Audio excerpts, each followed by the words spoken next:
గత ప్రభుత్వ తప్పిదాలు రేవంత్ పాలనలో సెట్ రైట్. ఏళ్లకేళ్లు తిష్టవేసిన వారికి గుడ్ బై, దారి తప్పిన వారిపై వేటు.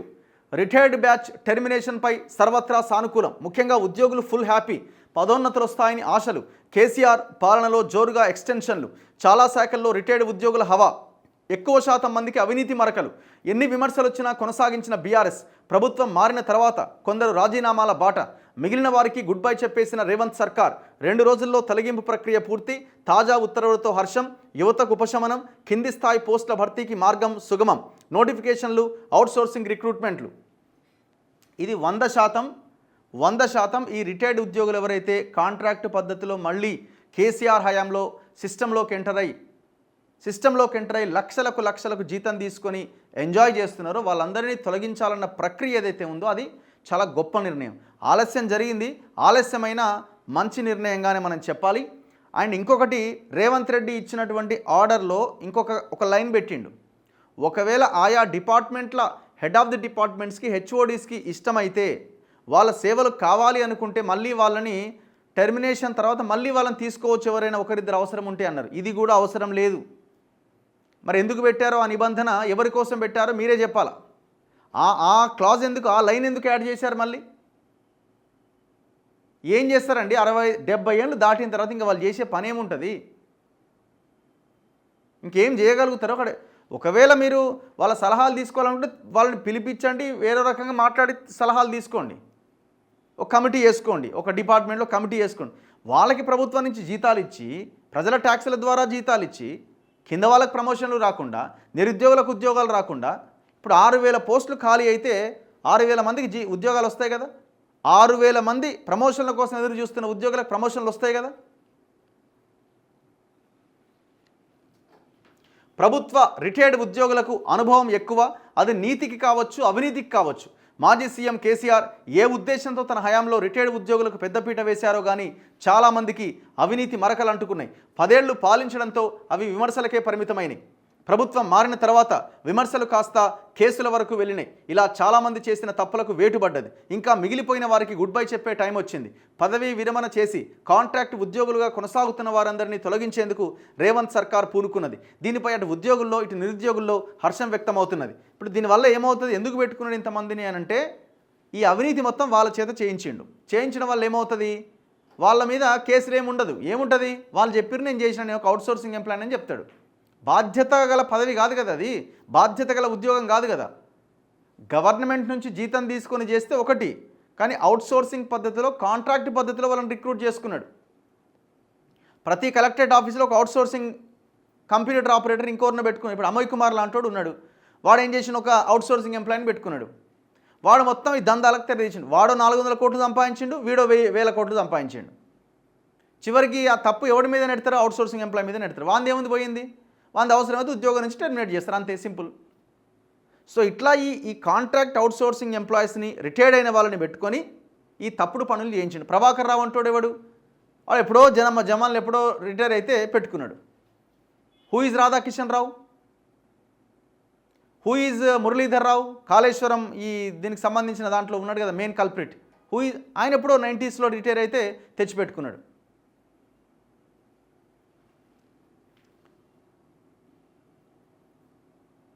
కేసీఆర్ పాలనలో పదవి విరమణ పొందిన వారికి పెద్దపీట వేస్తూ నిర్ణయాలు తీసుకున్నారు. కీలక శాఖల్లో చాలామందిని నియమించుకున్నారు. ఇంకా అనేక పదవులు ఇచ్చారు. 10 ఏళ్ల పాటు రాష్ట్రాన్ని బీఆర్ఎస్ పాలించగా ఎంతోమంది రిటైర్డ్ ఉద్యోగులు కాంట్రాక్ట్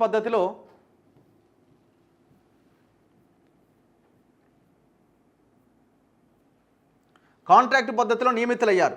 ఇంటెలిజెన్స్ చీఫ్గా ప్రభాకర్ రావు మొదలు టాస్క్ ఫోర్స్ బాధ్యతలు రాధాకిషన్ రావుకి, విద్యుత్ సంస్థలో దేవులపల్లి ప్రభాకర్ రావు, ఇరిగేషన్లో మురళీధర్ రావు, ఇలా వందల సంఖ్యలో ఉద్యోగులు పదవీ విరమణ చేసిన వారిని రకరకాల పేర్లతో సర్వీసులో కొనసాగించారు. ఇలా చేరిన చాలామంది అవినీతికి పాల్పడినట్టు ఆరోపణలు వచ్చాయి. ప్రభాకర్ రావు, రాధాకిషన్ రావు ఫోన్ ట్యాపింగ్కు పాల్పడి చిక్కుల్లో పడ్డారు. అలాగే విద్యుత్ అంశంలో కూడా ప్రభాకర్ రావు పైన అనేక విమర్శలు వచ్చాయి. ఇరిగేషన్ సంగతి సరే, 11 ఏళ్లకు పైగా ఈయన ఎక్స్టెన్షన్లో కొనసాగింది. ఈ క్రమంలో అనేక అక్రమాలకు పాల్పడ్డట్టు ఆరోపణలు ఉన్నాయి. ఇలా ఒకరా ఇద్దరా వేల సంఖ్యలో ఎక్స్టెన్షన్ పేరుతో ఆడింది ఆటగా కొనసాగారు. అయితే ప్రభుత్వం మారిన తర్వాత కొందరు రాజీనామా చేయగా మరికొందరు మాత్రం కొనసాగుతూ వచ్చారు. ఇప్పుడు దాదాపు ఈ 6,729 మంది ఉద్యోగులను ప్రభుత్వం తొలగించే ప్రక్రియని చేపట్టింది. ఇందులో నిన్న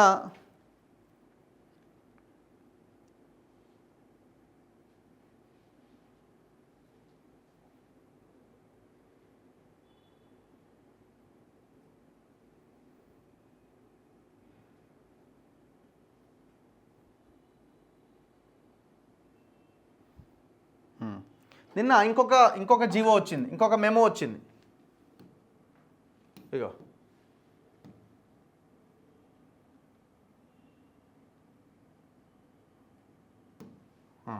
నిన్న వచ్చిన మెమో నెంబర్ 269 28/3/2025. నిన్న వచ్చిన మెమోలో ఎంతమంది వీళ్ళు? Termination of services of the retired officers staff who are reappointed in secretariat departments, HODs, including corporations, boards, all government agencies, in state level offices.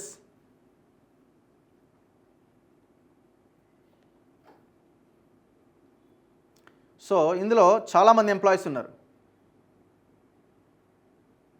All special chief secretaries, principal secretaries, special secretaries of the secretariat departments are hereby directed to terminate the services of all the retired employees who are working after retirement either by reappointment, contract, outsourcing basis, irrespective of source of payment of remuneration in secretariat departments or HODs, including corporations, boards, all government agencies, etc. This may be treated to has on top priority. So తక్షణమే వాళ్ళు విధుల నుంచి తొలగించాలన్నమాట. ఇక ఇందులో చాలామంది ఇది ఎట్లా రావాలి వెనక్కి చూడండి ఒక్కసారి. కమిషనర్ రూరల్ డెవలప్మెంట్ కొండల రావట, ఇంజనీరింగ్ చీఫ్, 95లో రిటైర్ అయ్యింది. 95లో రిటైర్ అయ్యిండు. ఈయనని 2019 నుంచి నడిపిస్తున్నారు కథ. ఇప్పుడు ఈయన ప్రజెంట్ డెసిగ్నేషన్ అంటే టెక్నికల్ అడ్వైజర్ అట. వీళ్ళంతా ఎవరండి? ఈ కొండలరావు ఎవరు? ఇక వీరభద్రారావు 2019లో రిటైర్ అయ్యిండు. నరసింహారెడ్డి ఎం కమిషనర్ రూరల్ డెవలప్మెంట్ అట, 2012లో రిటైర్ అయ్యిండు. అప్పటి నుంచి జీతం తీసుకుంటూనే ఉన్నాడు. Commissioner rural development Narasimha Rao 2020లో retire అయ్యిండు. ఈశ్వర ప్రసాద్ 2013లో రిటైర్ అయ్యిండు. వైఆర్సి మూర్తి 18లో రిటైర్ అయ్యిండు. సుబ్బారావు 13, సుబ్రహ్మణ్యం 11లో రిటైర్ అయ్యిండు. ఇగో కొమరయ్య సెక్షన్ ఆఫీసర్ ఉండే ఆయన పోస్టు 2008లో రిటైర్ అయ్యిండు. 2025 దాకా పనిచేస్తూనే ఉన్నాడు చూడండి. కె రమణ, మీర్ నదీర్ అలీ 2013, హరినాథరావు 2018. చూడండి ఒకసారి 2011లో రిటైర్ అయిన ఎవరు? డాక్టర్ ఏడికే కుసుమ అట, పంచాయతీరాజ్ కమిషనర్. ఇగో 2010 బొడిగ రవీందర్. వీళ్ళందరినీ తీసేసారు. ఇగో ఈ విద్యాసాగర్ రెడ్డి చూడండి, శ్రీనిధి క్రెడిట్. మనం మాట్లాడుకున్నాం కదా విద్యాసాగర్ రావు అని. ఈయన మీద సీతక్క 4 అధికారులతో ఎంక్వైరీకి ఆదేశించింది 2024 ఆగస్టులోనో సెప్టెంబర్లోనో. ఆయన మీద ఎంక్వైరీకి ఆదేశిస్తూనే మళ్ళీ ఆమె మరి ఎవరికి లోబడో, ఎవరికి భయపడో, లేకపోతే ఎవరు ఇన్ఫ్లుయెన్స్ చేసిరో, రేవంత్ రెడ్డి పక్కనే ఉన్న ఇదే విద్యాసాగర్ రెడ్డి తమ్ముడు చంద్రశేఖర్ రెడ్డి ఇన్ఫ్లుయెన్స్ చేసిండా, రేవంత్ రెడ్డి డైరెక్టు సీతక్కకు ఫోన్ చేసిండో తెలియదు. కానీ సీతక్క ఇచ్చిన ఆ ఇంటర్నల్ ఎంక్వైరీని మొత్తం మూసేసి మళ్ళీ ఈయన పోస్ట్ని రెన్యువల్ చేసిరు మొన్న 3 నెలల కింద. ఎంత దుర్మార్గం ఇది! ఇప్పుడు మళ్ళీ ఈయన చక్కర్లు కొడుతున్నాడు, మళ్ళీ నాకు పోస్ట్ కావాలని. 2009లో ఈయన రిటైర్ అయ్యిండు. ఈ ముసలాయన 2009లో రిటైర్ అయ్యిండు. ఈయనకి ఫిజికల్లీ అన్ఫిట్, మెంటల్లీ అన్ఫిట్, పని చేయలేడు, ఒక్క ముక్క మాట్లాడలేడు. ఈయన 5,400 కోట్ల ఒక ఐఏఎస్ ఆఫీసర్ ఉండాల్సిన పొజిషన్లో ఈయన అసలు ఐఏఎస్ కాదు, పాడు కాదు, ఈయన తెచ్చిపెట్టిరు. ఏ ఉద్దేశంతో పెట్టిరు? ఈయన పెద్ద ఎత్తున స్కామ్ చేసిండు. ఫోన్లు ట్యాప్ చేసిండన్న ఆరోపణలు ఉన్నాయి, కోట్ల రూపాయల దోపిడీ చేసిండన్న ఆరోపణలు ఉన్నాయి. 300 మంది ఉద్యోగులని ఇబ్బంది పెట్టిండు.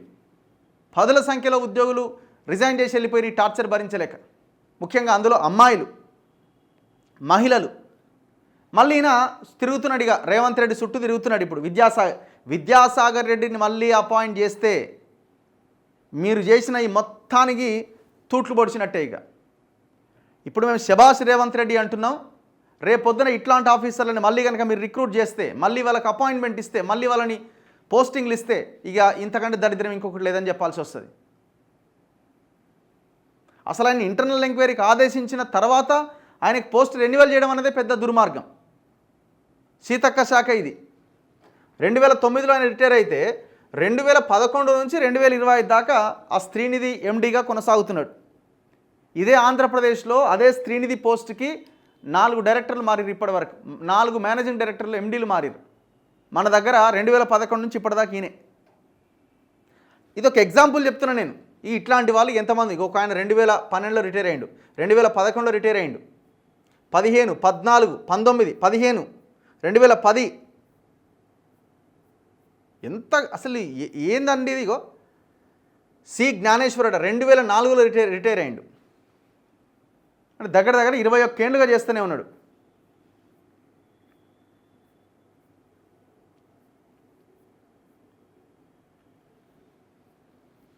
ఇదంతా లిస్ట్ అన్నమాట.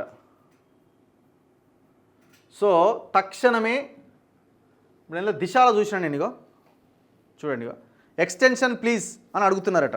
తమను కొనసాగించాలి అని రిటైర్డ్ ఉద్యోగుల పైరవీలట. మీరు హెచ్ఎండిఏకి పోండి, లేస్తే కూసోలేరు, కూసుంటే లేవలేరు, కారు దిగలేరు, కారు డోర్ ఒకటి తీయాలి, ఆఫీస్ డోర్ ఒకటి తీయాలి. ఇంత దారుణంగా ఏజ్ పైబడ్డ వాళ్ళు ఉన్నారు. వాళ్ళని మనం వ్యక్తిగతంగా అనడం కాదు. అది వాళ్ళు ఎక్కడ ఉండాలి, ఇంట్లో ఉండాలి. ఇంట్లో ఉన్న వాళ్ళు ఆఫీసులోకి వచ్చి ఆడ పని వాడు ఎవరైనా అప్లికేషన్ తీసుకొచ్చినా కూడా వీళ్ళు రెస్పాండ్ కారు. మరి వీళ్ళేం జనం సమస్యను పరిష్కరిస్తారు? ఇప్పుడు మళ్ళీ పోయి ఎక్స్టెన్షన్ కావాలని అడుగుతున్నారట. తమను కొనసాగించాలి అని రిటైర్డ్ ఉద్యోగుల పైరవీలు. వారిని ఇంటికి పంపిస్తూ ఇటీవలే సర్కార్ నిర్ణయం. అవసరమైతే తిరిగి విధుల్లోకి తీసుకునే అధికారం హెచ్ఓడీలకు ఇచ్చింది. ఉన్నతాధికారులను ప్రసన్నం చేసుకునే పనిలో రిటైర్డ్ అధికారులు, అనుకూలంగా వ్యవహరిస్తున్న పలువురు ఆఫీసర్లు, వారి సేవలు అవసరమంటూ సర్కారుకు నివేదికలు. ఎవరి సేవలు అవసరం? ఇంతకాలం ప్రజల సొమ్మును దొబ్బిదిని ఆ డబ్బులు మళ్ళీ లంచాల కింద హెచ్ఓడీలకు ఇస్తున్నారు. ఆ హెచ్ఓడీలు లెటర్లు రాస్తున్నారు, ఈయన సేవలు మాకు కావాలని. ఎందుకు? రేవంత్ రెడ్డి క్లాస్ పెట్టిండు, ఒక నిబంధన పెట్టిండు, ఒకవేళ వారి సేవలు అవసరమైతే వాళ్ళని తీసేసిన తర్వాత మళ్ళీ తీసుకోవచ్చు అని. రిటైర్డ్ అధికారులను ఇంటికి పంపించాలని తెలంగాణ సర్కార్ నిర్ణయం తీసుకొని 24 గంటలు గడవక ముందే పైరవీల పర్వం మొదలైంది. తమను మళ్ళీ సేమ్ పొజిషన్లో కొనసాగించాలి అని రిటైర్డ్ ఆఫీసర్లు పైరవీలు ప్రారంభించారు. హెచ్ఓడీలను ప్రసన్నం చేసుకునేందుకు తీవ్రంగా ప్రయత్నిస్తున్నారు. కొందరు హెచ్ఓడీలే సదరు రిటైర్డ్ ఆఫీసర్ల సేవలు తమ ఆఫీసుకు కావాలంటూ ఏకంగా సర్కారుకు లేఖలు రాస్తున్నారు. ఈ వ్యవహారం వెనక ఏదో మతలబు ఉందని పెద్ద ఎత్తున ప్రచారం సాగుతోంది. లాబింగ్ షురు. బీఆర్ఎస్ సర్కార్ హయాంలో వివిధ శాఖల్లో రీఅపాయింట్మెంట్ అయిన సుమారు 1000 మంది రిటైర్డ్ ఆఫీసర్లు గులాబీ లీడర్లతో క్లోజ్గా ఉంటున్నట్టు ఆరోపణలు ఉన్నాయి. వీరంతా ఆయా శాఖల్లోని కీలక సమాచారాన్ని గుట్టుచప్పుడు కాకుండా గులాబీ నేతలకు చేరవేస్తున్నారని విమర్శలు వచ్చాయి. దీంతో పదవీ విరమణ చేసి సర్వీసులో ఉన్న ఎంప్లాయీస్ అందరినీ తొలగించాలని ప్రభుత్వం నిర్ణయించింది. ఈ మేరకు ఉత్తర్వులు సైతం జారీ చేసింది. ఎవరైనా రిటైర్డ్ ఆఫీసర్ల సేవలు తప్పనిసరి అని భావిస్తే అందుకు సరైన కారణాలు చూపించి ప్రభుత్వానికి రిపోర్ట్ చేయాలి. అటువంటి వారిని తిరిగి విధుల్లోకి తీసుకునే వెసులుబాటు కల్పించింది. ఒక రిటైర్డ్ అధికారి సేవలు కావాలని కమిషనర్, డైరెక్టర్ నిర్ణయం తీసుకుంటే సదరు ఆఫీసర్ను ప్రభుత్వం కంటిన్యూ చేసేందుకు అవకాశం ఉంది. దీన్ని ఆసరాగా చేసుకొని హెచ్ఓడీల దగ్గర మోకరిల్లుతున్నారట కొంతమంది దొంగలు. మరి ఏం చేస్తారో చూడాలిగా.